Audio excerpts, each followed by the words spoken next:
Hey, what's going on, everyone? So, we've all had some time to take in the latest Nintendo Direct, and after our initial reactions, we can apply all our accumulated knowledge against what was actually revealed. I thought the Direct itself overall was pretty good. A lot of games were showed, old, new. That's debatable on whether you actually liked what was shown or not, or whatever was interested you. Luigi's Mansion 3, which I originally thought was the 3DS version, looking pretty damn slick, as part of my reaction, but, it became obvious a few moments later that it wasn't, and, even more obvious when we actually saw the 3DS version later. I guess my memory of how good 3DS games actually look is a bit rusty, but regardless, Luigi's Mansion 3 is certainly exciting, for me, and the game I've been asking for on the Switch for a while. It still looks early in development, to me, and I would like to see a much better trailer showing off that game, especially considering how good that Castlevania trailer was, including Luigi. Perhaps the actual reveal of Luigi's Mansion 3 should have been given as much love as that.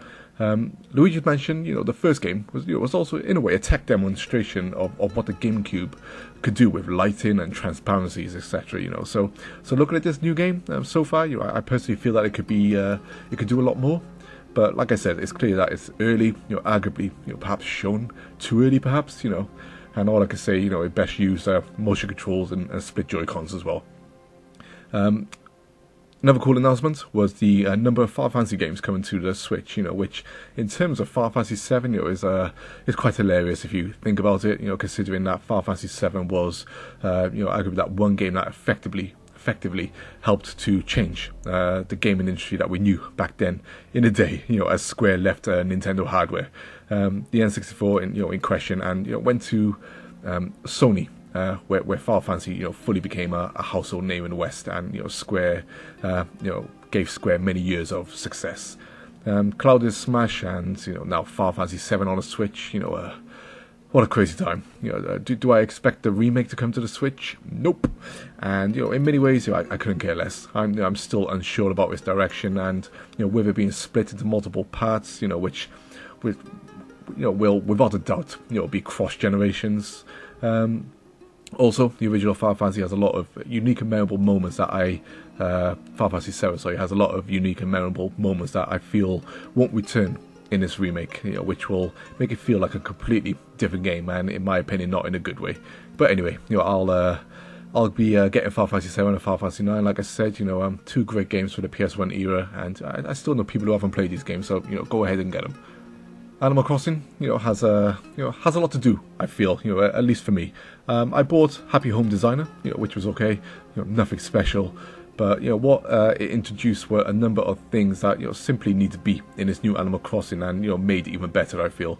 Most importantly, how you're able to place down your furniture more effectively in rooms, etc. One thing we have to remember as well about Animal Crossing, which is its main design philosophy, is communication.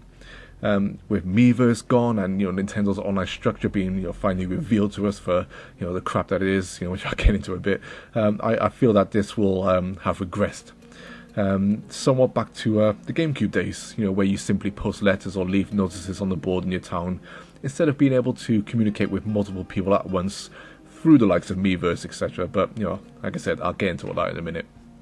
One thing I cut out of my reaction video, due to time reasons, but I wish I kind of left in just briefly, was my reaction to the number of PC titles shown off for the Nintendo Switch. We already knew about Diablo, Warframe, Civilization 6, etc., but they also showed off their push to get tabletop games on the Switch, and I think this is great. The Switch, in terms of diversity, is looking, in my opinion, really good as a machine now. And we used to get these real-time strategy games and board games and stuff all the time, but they thinned out, like many genres have. But we see a lot of these genres are coming back, especially like the fighting games, if we know, and Streets of Rage types of games, and I'm really happy about this. That Lord of the Rings card game that looks like Hearthstone, looks great. We'll probably get that, and a new Steve Jackson dungeon-based game was also announced too, and I'm a huge fan of Steve Jackson and Ian Livingstone, having grown up on their Fighting Fantasy books. So yeah, PC gaming coming to the Switch more and more, which is great. So yeah, those are my final thoughts on some of the games shown. I feel I could mention more, but there's really not much more to talk about, which I didn't that we don't already know, or I didn't cover it in my reaction video briefly. So so let's get into talking about the Switch Online, and I'm not going to hold back on this one. Just going to get straight into how I feel about it, or probably how I feel about Nintendo and their approach to their history and their online. So let's just get into it. As you can see by my thumbnail, I'm not exactly positive about the Switch Online, say the least. If the Switch is your first Nintendo console with experiences online, I honestly feel sorry for you. I really do. So what's the incentive here to pay for? What are you going to be paying for? You get to play online with the Switch, something you can do now. And now it's clear that they aren't improving the online functions for any of these games or all the systems. So yeah, we just have to pay online, to play now. Thanks, gaming industry. Then you have the phone app. An app they actually that they actually pimping as part of this paid service, because this is them saying that this is the only official way you can voice chat with your friends in certain games. That get added to this app if developers can be bothered, even if Nintendo can be bothered. The thing that makes me laugh is that Nintendo are essentially charging you to pay for this app and are pimping it as part of the Switch Online, an app that is completely separate from the Switch console itself, because Nintendo seemingly can't be bothered to add these features to the console you actually bought. I mean, it's absolutely batshit crazy. And still, you have to select a specific game in order to chat to your friends. Just wait until that list of games grows on that app, and you have to search for the game you want to chat on. It's, in my opinion, it's an absolute garbage system. Seriously, why not just make at least a universal voice chat feature on the phone, and then for each game to have a separate button for all those games' collective stats that they're still showing off with Splatoon 2. If this app just works, like Discord or even Google Hangouts, for God's sake, then it wouldn't be as big a problem. I don't think I've ever seen a company charge you for a system feature, then get you to use a third-party device to actually use it. It's just bonkers in my mind. Just completely bonkers. And then as for the cloud saves, well, we all know how we got here, because Nintendo has provided no way for you to back up your save files. So what they like to do is charge you for it, because it's clearly too difficult once again to add any system feature that allows you to do this. It's there. It'll work with a number of games, and this will only become an issue if, of course, you lose or break your Switch. Until that time, in all honesty, I couldn't give a shit, and I don't even consider this something I care paying for. But I know some people will, because they've got no other options. And further information came out recently that you have to stay completely and utterly subscribed to Nintendo's online service, because as soon as that payment plan subscription expires, you instantly lose all of your cloud saves. So let's just say you got to the end of the month and you're like, oh crap, I'm low on cash. It bounces, and then you manage to get cash into your account a few days later. You go back and check your Switch Online, and all your saves are gone, because Nintendo are literally, from what we can tell right now, leaving no time period whatsoever. If your subscription isn't paid on time on that day, you lose everything, which is just stupid. Absolutely bloody stupid. It's 2018, and they still manage to mess up cloud saves, the only system they are implementing right now for you to save your games. It's just absolutely crazy. Then we have the special offers that oh wait, they haven't actually told us what the special offers will be. 5 days before this thing launches. Because once again, I guess they consider the very notion of even mentioning special offers, as enough incentive. You know, we discovered that they'll be, you know, giving discount to Switch Online members to hardware, you know, as well, you know, with the likes of the NES controllers, which in the UK Direct that I was watching, they didn't actually have a price, and then I found out later on these things are going to be, you know, $60, which is probably going to be 55, you know, 60 quid as well. Literally the same price as Joy-Cons. And, you know, as many people pointed out, you can buy the NES Classic for that price and get more games on that system. It's crazy, you know. But and once again, these special features to even get these controllers are only available to people who sign up to Nintendo Online. You know, I guess once again they don't just want your money from the general public, you know, for the controllers themselves, you know, but they also want you to remain in their ecosystem in order to get them, you know. But this leads on to what, in my opinion, is the only real incentive to pay for this service at the moment, and even then is a joke compared to what has come before. Talk about the NES games now. The list of NES games, you know, look fine. The online multiplayer announced for them, you know, looks fine. You know, it's a great feature. You know, it's something I said that the Virtual Console needs to be. Nintendo systems have accumulated, you know, arguably the greatest list of classic games ever made. They have that back history. You know, to offer these as a paid subscription is something I'd happily pay for. But once again, as someone who has owned every Nintendo console, especially the ones that have come online, to have to start all over again, and just with NES games, you know, not only that, it's taken them this long to implement it onto the Nintendo Switch. You know, well, it's beyond redonk. It really is.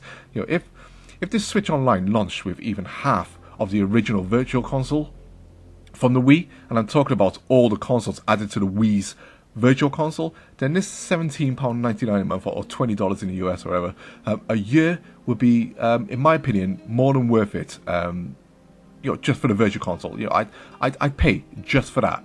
You know, especially if you had N64 games online as well, and God, by now GameCube games, etc. You know, I'd be all over it, and could perhaps ignore their other online offerings like the cloud saves and all, you know, and all that crap, or, you know, lack thereof.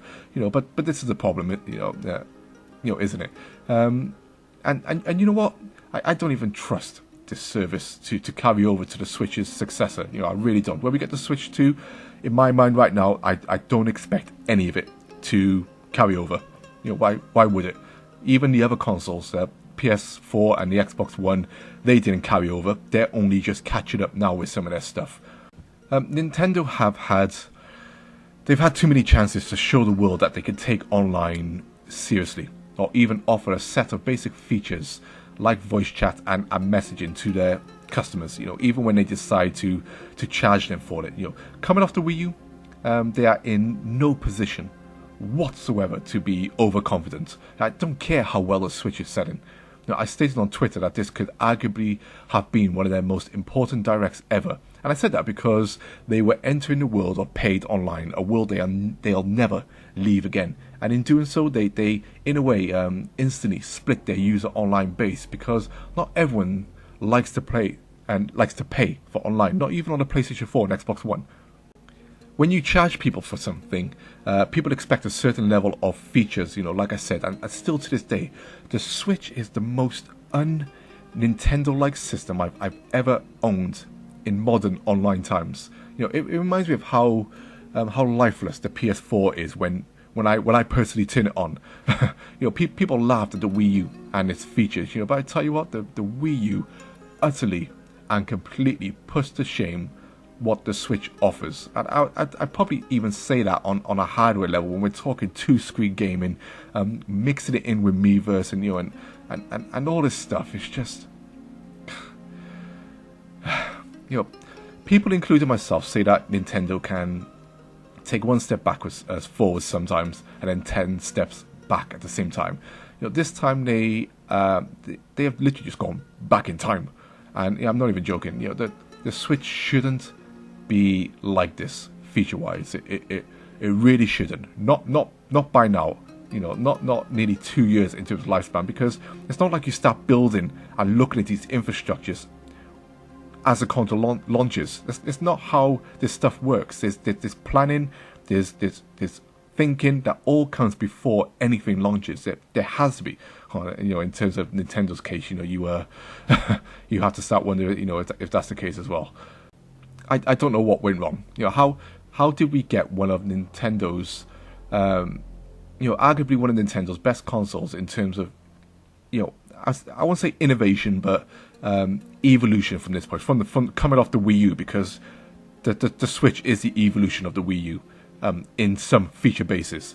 To how can we come off that to its worst in terms of online and like I said, even system features compared to the Wii released back in 2006. That's 12 years ago, people. Over a decade of pure regression into the realms of what the fudgicles. My wife recently started playing Pixel Junk Monsters 2 online with her friends, literally last night on the Switch. That's all she's going to care about. But now she has to pay for this. To pay to play online with her friends. You think she's going to play NES games with her friends? Use the Switch app to chat with them? I don't bloody think so. How is Pixel Junk Monsters 2 going to be listed? Is it going to be listed on the voice chat app, on the Switch voice chat app? I bloody doubt it. Is she going to buy more Switch games with a special discount? Nope. She couldn't give a crap. I bought all the games. I bought Pixel Junk Monsters 2. Does she care about cloud saves? She probably doesn't even know what that means. So what's she paying for? The option to play online with her friends. That's it. Something she's doing now for free, just fine. What a mess, huh? What a bloody mess. So how does this get salvaged into something that I feel I'm happy to pay for? The new Virtual Console, or whatever they're calling it, needs to expand, and it needs to expand faster than it has ever done in the past. Do I think they can do this? No, not anymore.